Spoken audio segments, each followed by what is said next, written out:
Kit Kats can read.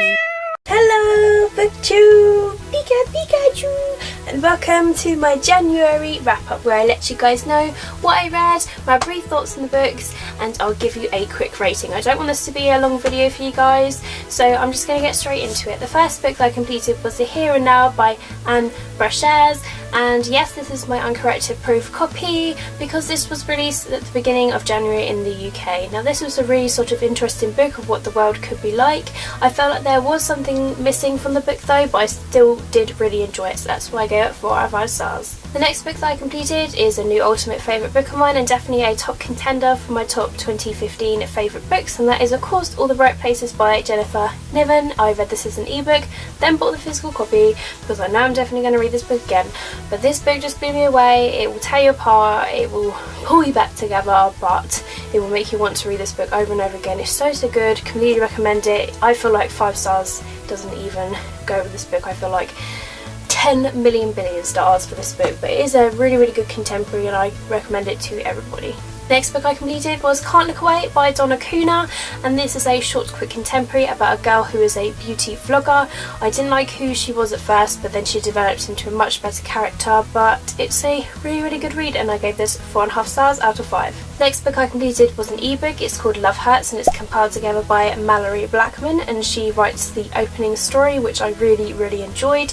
And this is a book that is compiled together with certain snippets from books that are already released, and there are some original stories in there at the same time, all about diversity. So yes, it was an interesting book. I was a little bit disappointed because I thought it was going to be a complete book of original stories and some of the stories I had already read, so that was disappointing. So just thought I'd give you a heads up on that, so that's why I gave it 2 stars. Next book I read was another ebook, and that is Never Never by Colleen Hoover and Taryn Fisher, and this is a very hyped up book, but boy does it deserve the hype. I really enjoyed it. There is a part 2 coming and I need that part straight away, full of mystery and suspense, and you just want to know answers, and it's so confusing and weird and bizarre, but I like books like that, and it just ends in such a way where you're like, you need the next book now. Definitely for fans of Colleen Hoover, and I am looking forward to part 2 when it is released, so I gave that 5 out of 5 stars. Next book that I read is called The Little Girl in the Shadow by Jonathan Walls, and this is a short story that the author sent to me for a review, and I actually really enjoyed it. It's really cute and sweet, very short story, and it's about a shadow and a little girl and just how they work together and how light conquers all, and I really enjoyed it. Definitely one of those cute little stories that makes you smile and appreciate things, so 5 out of 5 stars to that. The next book I completed was Nil by Lynn Matson, and this is a survival book where people are stranded on this island and they're given 365 days to escape through these gates, so they have to chase these gates, and it is quite a lot difficult, but if you don't manage to chase or get your gate in 365 days, you die and remain on the island. So it's quite serious, but it's really interesting, great mystery story. I really enjoyed it. I was hooked from the beginning. I really just enjoyed this book, and I get 5 out of 5 stars, and I cannot wait for the next book.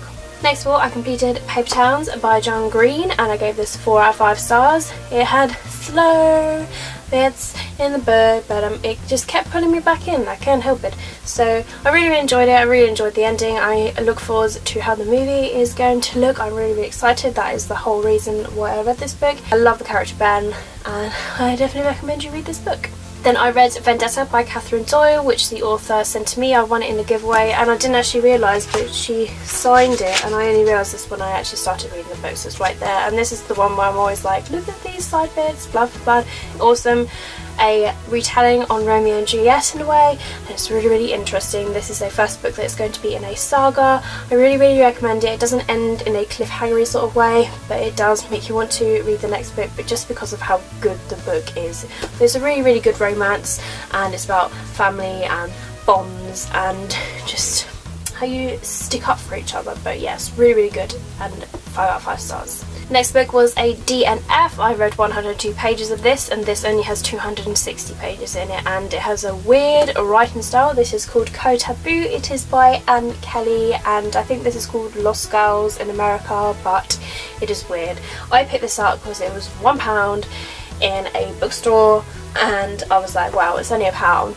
and I ended up disliking it. I just didn't like any of the characters in this as well. I ended up hating the teacher. I didn't give this a rating because I did not finish it, but that is the reason why I did not finish it.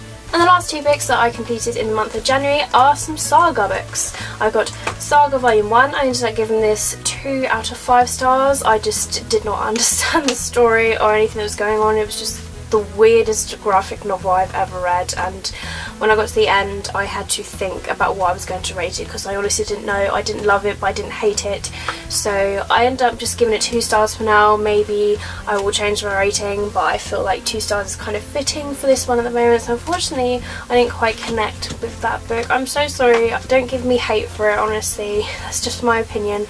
But I went to the bookstore, flicked through Volume 2. I am reserving Volume 2 from the library, but it's taken a while for it to come to me, unfortunately. But I managed to get Volume 3 from the library, so I flipped through Volume 2. I'm just trying to read that so that I could read this and understand it, but I actually got into this. It explains a few things really, really well actually, and I end up really enjoying this a lot more than Volume 1, I'm not gonna lie.